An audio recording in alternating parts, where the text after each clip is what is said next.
Bumi saat ini kekurangan energi untuk pembangkit listrik. Batu bara sebagai sumber bahan bakar PLTU, lama-kelamaan akan habis dalam waktu dekat. Batu bara berasal dari fosil yang berasal dari hewan dan tumbuhan yang mati dan terurai selama jutaan tahun yang lalu. Negara-negara seperti Amerika, China, Jepang, Jerman sudah mengembangkan energi terbarukan untuk menghasilkan listrik. Bagaimana dengan Indonesia? Kecepatan angin di wilayah Indonesia hanya berkisar 3 meter per detik sampai 11 meter per detik.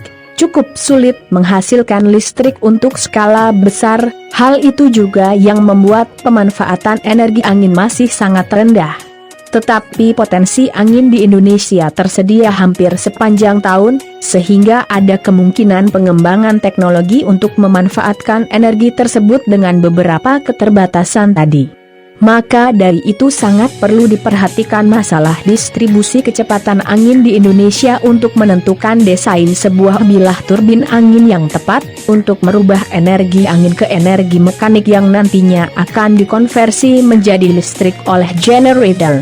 Beberapa tempat di Indonesia sudah mengalami krisis energi yang parah, sehingga pemadaman listrik sering terjadi khususnya di luar Pulau Jawa. Pada perkembangan energi ke depan, harus ramah lingkungan.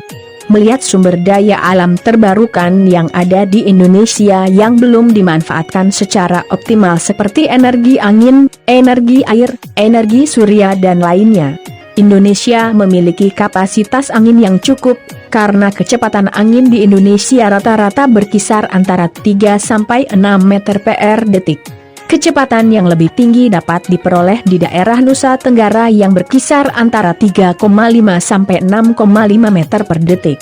Sedangkan pulau-pulau seperti Sumatera, Jawa, Kalimantan, Sulawesi, dan Papua hanya memiliki kecepatan angin sekitar 2,7 sampai 4,5 m per detik. Sedangkan turbin pada umumnya merujuk pada desain dari Eropa dan Amerika yang merupakan benua penghasil angin terbesar dengan kecepatan sekitar 9 sampai 12 meter per detik.